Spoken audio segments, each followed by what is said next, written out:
जान कहते हैं। हम अपनी जान के दुश्मन को अपनी जान कहते हैं।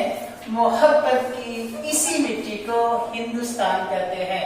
So welcome back to the classes of Physics and Mathematics from Innovative and Smart Classes.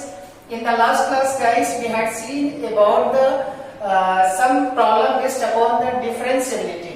That was the part 2. But here in this case, we are just going to discuss about the relation between the continuity as well as the differentiability. Right? So this is the class for CBSE board, ICSE board student as well as Bihar and Jharkhand board who are just studying in English medium. Right? So here is the concept which I am just going to deal the relationship between the continuity as well as the differentiability. Right?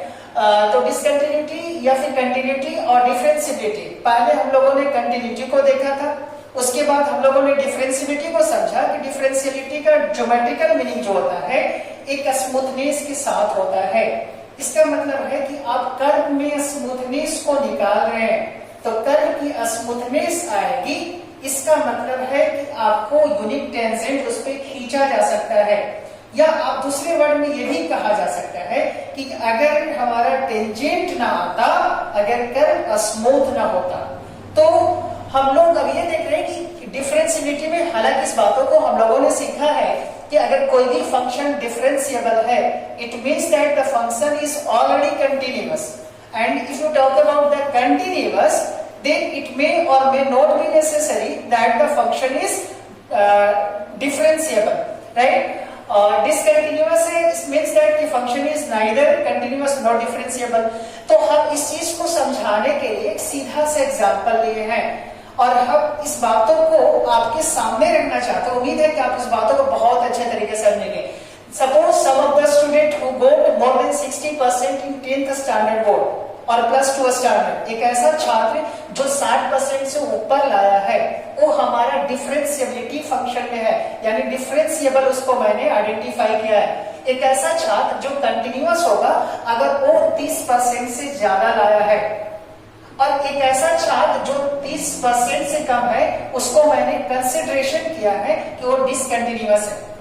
So somebody will think that कि अगर मैं differentiability की बात करूं या differentiable man की बात करो या फंक्शन की बात करो, तो कोई भी डिफरेंशिएबल फंक्शन होगा, it must be sure that कि फंक्शन कंटीन्यूअस, क्योंकि अगर 60% से ज्यादा लाया है इसका मतलब है कि 30% वाला तो ऑलरेडी है। तो कभी भी अगर डिफरेंशिएबल फंक्शन है तो इस चीज का फायदा क्वेश्चन में उठाता है, यानी कि जब क्वेश्चन बनाता है तो आपकी सोच को निचोड़ लेता है और देखता है कि आप कहां तक सोच पाते हैं। तो आप इस बातों को गौर से समझिएगा कि अगर कोई भी स्टूडेंट 60% से ज्यादा नंबर लाया है, इट मींस दैट कि दे इज ऑलरेडी कंटीन्यूअस, उसको तो 30% से ज्यादा है ही। तो हम यहाँ बस ये बोलेंगे कि कोई भी फंक्शन अगर डिफरेंशिएबल है इसका मतलब है कि ऑलरेडी कंटीन्यूअस है। लेकिन इसका वाइस वर्सा की बात करो, इसका उल्टा की बात करो, मैं इसका व्युत्क्रम की बात करूं तो इसका व्युत्क्रम पॉसिबल नहीं हो सकता है या हो भी सकता है। अगर मैंने बोला कि 30% से ज्यादा है यानी कोई भी फंक्शन कंटीन्यूअस है, तो क्या वो जरूरी है कि 60% से ज्यादा हो? नहीं, जब वो 60% से ज्यादा हो गया तो कंटीन्यूअस डिफरेंशिएबल में आ जाएगा। अगर 30% से ज्यादा और 60% से कम हो गया तो इसका मतलब है कि फंक्शन सिर्फ हमारा कंटीन्यूअस होगा लेकिन डिफरेंशिएबल नहीं होगा। तो this is the logical concept throughout this chapter. You have to just understand the phenomena and try to set in your mind like reminder. Okay guys? तो आप इस बातों को समझ रहे हैं कि अगर 60% से ज्यादा आएगा तो हम ऑलरेडी समझ रहे हैं डिफरेंशिएबल, इसका मतलब कंटीन्यूअस है। देखो इसका बेनिफिट क्वेश्चन कैसे उठाता है। हम लोग को तो बेनिफिट, दुनिया में इंसान पैदा हुआ है सिर्फ बेनिफिट के लिए। आप कोई चीज को करते हैं तो किस लिए करते हैं? क्योंकि आपको फायदा होना चाहिए। और कोई भी क्वेश्चन आपको टफेस्ट बनाता है तो सोचता है कि बच्चा दिमाग लगाए, तो बच्चा दिमाग लगाने कैसे लगाएगा? इसका मतलब है कि दम भर पढ़ो। दम भर पढ़ने का मतलब है कॉन्सेंट्रेशन बनाओ। तो जब कॉन्सेंट्रेशन बनेगा तो फिर प्रॉब्लम कहाँ अलग आने वाला, तो 100% श्योर कि प्रॉब्लम बनेगा। Just see the example guys, this is the question f(x) = x² + 3x + a। for x <= equal to 1, यानी कि when the function has the some limiting value like x less than equal to 1, here is the bounded region, और you can say some particular condition, है ना, कि यहाँ condition है कि 1 और 1 से छोटा x का जब मान होगा तो फंक्शन आउटपुट इतना देगा, जब x का मान 1 से बड़ा होगा तो फंक्शन का मान इतना होगा, और बोल रहा है कि this is the differentiable function, then what is the value of a and b, तब a और b का मान क्या होगा। अच्छा एक चीज बताओ, अगर क्लास पक्का सही से किए होंगे ना तो आप जरूर बता सकते हैं। आप बताओ कि मैंने अभी क्या बोला था कि अगर फंक्शन हमारा डिफरेंशिएबल है तो क्या वो कंटिन्यूअस होगा? ऑफ कोर्स कंटिन्यूअस होगा, आपके दिमाग में क्लिक कर रहा होगा। तो पहले मैंने सिंपल सवाल लिख दिया कि अगर फंक्शन कंटिन्यूअस है, डिफरेंशिएबल है, it must be sure that the function should be continuous. तब जैसे ही कंटिन्यूअस हुआ तो दिमाग बोलेगा कि भैया लगा दो, दिल बोलेगा क्या लगा दो, तो दिल तुरंत बोलेगा कि अच्छा मैथमेटिकल कॉन्सेप्ट लगा दो, जहां से हम लोग कंटिन्यूटी को चेक करते हैं। तो LHL RHL बराबर f of 1, that should be the finite value. Okay, तो हम यहां से LHL को डिफाइन किए, limit x tends to 1 minus. आप इस चीज को देख रहे हैं कि यहाँ 1 हमारा सस्पिशियस पॉइंट है, क्योंकि मैंने बताया था कि जहां से तल अपना नाम को, साइन को, नेचर को चेंज करता है उसी पॉइंट को हम लोग सस्पिशियस पॉइंट बोलते हैं। Is that clear? तो एक से छोटा पे फंक्शन का मान, यहाँ एक से बड़ा पे फंक्शन का मान, तो दैट इज RHL, और उस पर्टिकुलर पॉइंट पे फंक्शन का मान को f of a बोल दिया। 1 से माइनस, यानी एक से जब छोटा है तो फंक्शन का मान कितना है, तो एक से छोटा पे फंक्शन का मान तो ये है, तो जहां हमारा एक से छोटा है तो फंक्शन का मान बैठा दिया x स्क्वायर 3x प्लस 6। एक से बड़ा पे फंक्शन का मान bx प्लस 2 है, तो यहाँ से मैंने bx प्लस 2, और 1 पे फंक्शन का मान, तो जहां 1 है बराबर वाला यहाँ है, 1 पे फंक्शन का मान यहाँ बैठा दिया।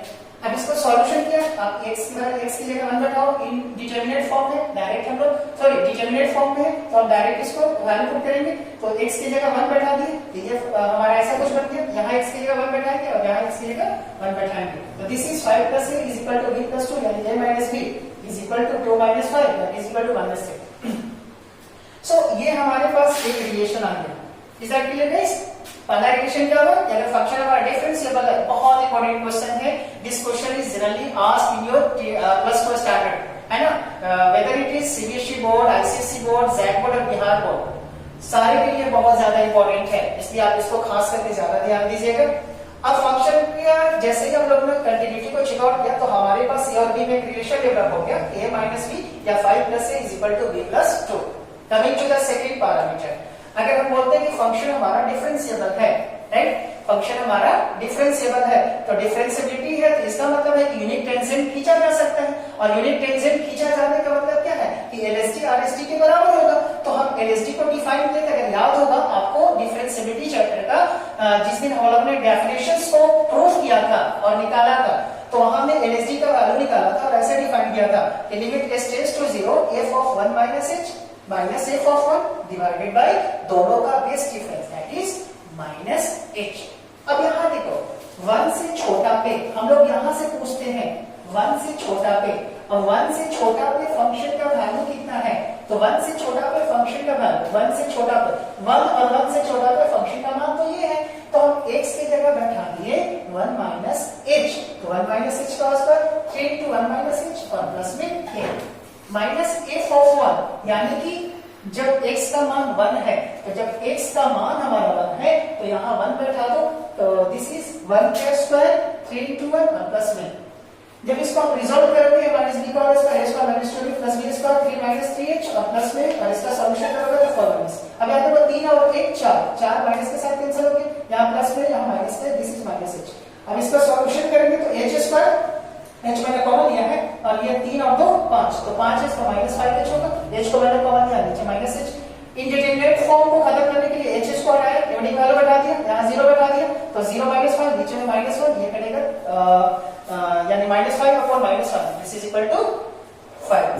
तो आप इसको देखिए और उसके बाद RHT का वैल्यू निकालिए, है ना, तो RHT का मान निकालते हैं, इसको मिटा रहा हूं।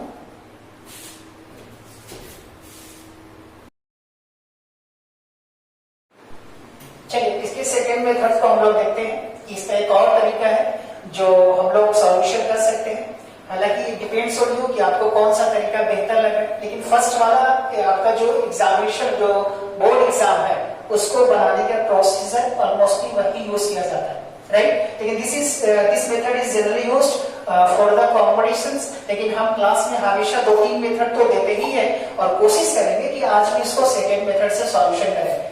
जैसे हम लोग लिमिट में 2 मेथड 3 मेथड को देखे थे, तो लिमिट में तो ऑलरेडी हम लोग देख चुके हैं, तो लिमिट में मैंने डायरेक्ट वही चीज को लिख दिया कि क्रिएशन हमारे पास जनरेट हुआ था a minus b is equal to -2, है ना। That was already explained in case of limit as well as the continuity, so we haven't explained right time, है ना। अब देखो कि अगर सपोज हमारा डिफरेंशिएबिलिटी को चेक आउट करना है, तो एक हमारे पास जो फंडामेंटल डेफिनेशन है, जो हम लोगों ने जब इसका क्लास को स्टार्टिंग किया था, तो उस दिन हम लोगों ने डिराइव किया था, लेकिन इसको सेकेंड केस ऐसा है कि कोई भी फंक्शन है और f डैश x को निकालना है, it means that we have to just do the differentiation. तो f डैश x को हम निकालेंगे तो x स्क्वायर का dc 2x हो जाएगा और 3x का 3 होगा, a इज द कांस्टेंट, उसको 0 हो जाएगा। यहाँ जब हम इसका डिफरेंशिएशन करेंगे तो bx + 2 dx का b हो जाएगा और हमारा 2 का कांस्टेंट है तो 0 हो जाएगा। हमारे जो कंडीशंस हैं, कंडीशंस तो सेम रहेंगे, जब x का मान 1 से छोटा है और जब x का मान 1 से छोटा या बराबर है और जब x का मान 1 से बड़ा है। अब हम लोग f'1 माइनस और f'1 प्लस, इसी को हम लोग बोलते हैं LSD और इसी को बोलते हैं RSD। अगर फंक्शन हमारा डिफरेंशिएबल है, it must be sure that the function should have the value LSD must be equal to RSD। तो LSD f'1 माइनस पे निकाले, RSD f'1 प्लस पे निकाले। तो 1 माइनस पे यानी limit x tends to 1 minus पे फंक्शन का वैल्यू 1 और 1 से छोटा पे फंक्शन का वैल्यू 2x + 3 है, जबकि 1 प्लस पे फंक्शन का वैल्यू 1 प्लस पे फंक्शन का वैल्यू b आया है, तो इसकी जगह मैंने b बैठा दिया और यहाँ 2x + 3 लिख दिया। अब x का मान 1 है तो 1 बैठाओ, तो 2 × 1 2 और प्लस 3 5, यानी कि b का मान 5 आ गया। आप इसको प्रीवियस केस से भी समझ सकते हैं कि प्रीवियस केस में भी b का मान 5 आया था और यहाँ भी b का मान 5 आया है, और हम लोग की कंटिन्यूटी से जो रिलेशनशिप आया है वो a minus b बराबर -2, put the value of b is equal to 5 in equation number first, will get the value of a, here the value of a is equal to 3. So this is the second method throughout this chapter. This is so important questions and I am 100% sure that if you are doing the problem, then of course you will get some difficulties before solving any kinds of the problem. But guys always remember कि problem ही एक solution का नाम है। अगर problem होता है तो बहुत अच्छी बात है, प्रॉब्लम नहीं होता है तो फिर दिक्कत होने वाली है, क्योंकि problem is the name of mathematics. अगर आप प्रॉब्लम बना रहे हैं तो कंफर्म है कि आपको समझ में आ रहा है, और प्रॉब्लम अगर जैसे जैसे बना रहे हो और आपको कठिनाई का सामना करना पड़ रहा है, इसका मतलब है कि आप बहुत दिमाग लगा रहे हैं, और जैसे ही दिमाग लगेगा तो मैथ्स तो फिर आना ही है। इसलिए तब तक के लिए, जब तक हमारे एक नए चैप्टर के साथ, एक नए तरीके से, एक नए जज्बे के साथ, एक नए जुनून के साथ आपको अगले वीडियो में मिलते हैं, तब तक के लिए सबक है, बाय बाय, सत श्री अकाल, जय हिंद।